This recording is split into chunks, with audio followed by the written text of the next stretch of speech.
us about how you diversified into a farm, breeding and collaborating with the Sydney University Veterinary Department. So you've obviously expanded a lot.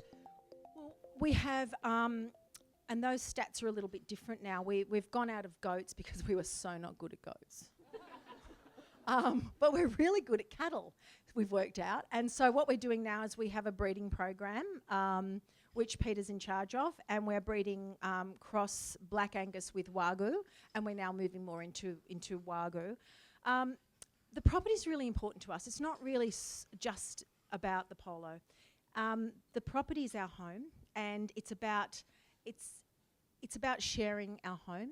We have a world-class sustainability program, which I've been working on, and I'm really proud of it. We grow our own feed for our animals. We've got a really strong program on the amount of chemicals that we use, and we know exactly what's going into our animals.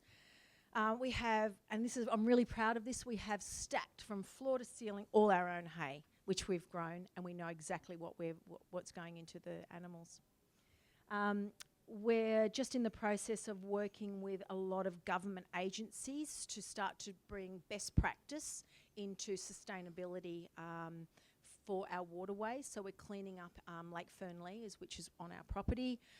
We have some fantastic help with Conservation Australia, and we're replanting the edges of all the lagoon and down along the Hawkesbury. I've got a great program where we're working with our Indigenous brothers and sisters and reintroducing hopefully some yam onto the riverbanks, because that was part of the original feed for the Aboriginals, and we're finding it difficult to find some of those original plants, but we're working closely to do that. Wow, sounds like quite an expansion. It's all happening out there. Yeah, and one of the really, really exciting things that I'm working on is putting together a work for food program. So part of the therapy work that I do, I also have a strong background in social justice, and it's really important to me. So I went back to uni, and I'm doing a Bachelor of Social Science, and so part of that, in conjunction with the counselling that I'm doing, is it's important that we know where our food comes from, because we're so divorced from, where our food comes from. And I had a situation where we had a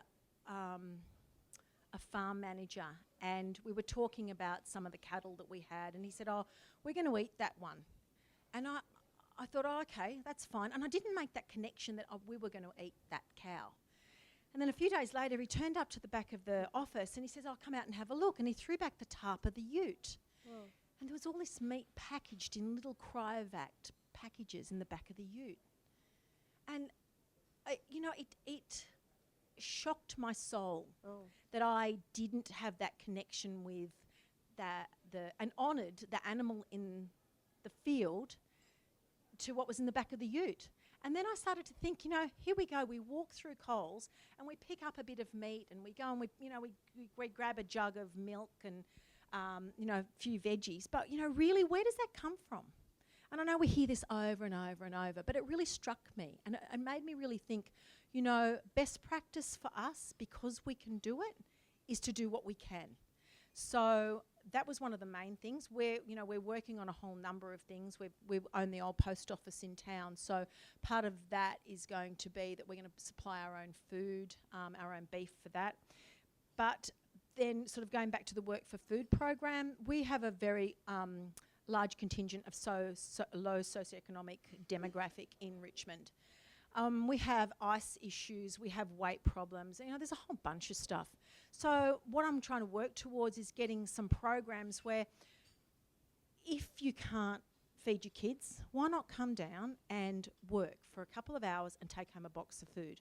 Now look, I know it sounds ideological and maybe it won't work, but I'm going to use it as a social experiment to see.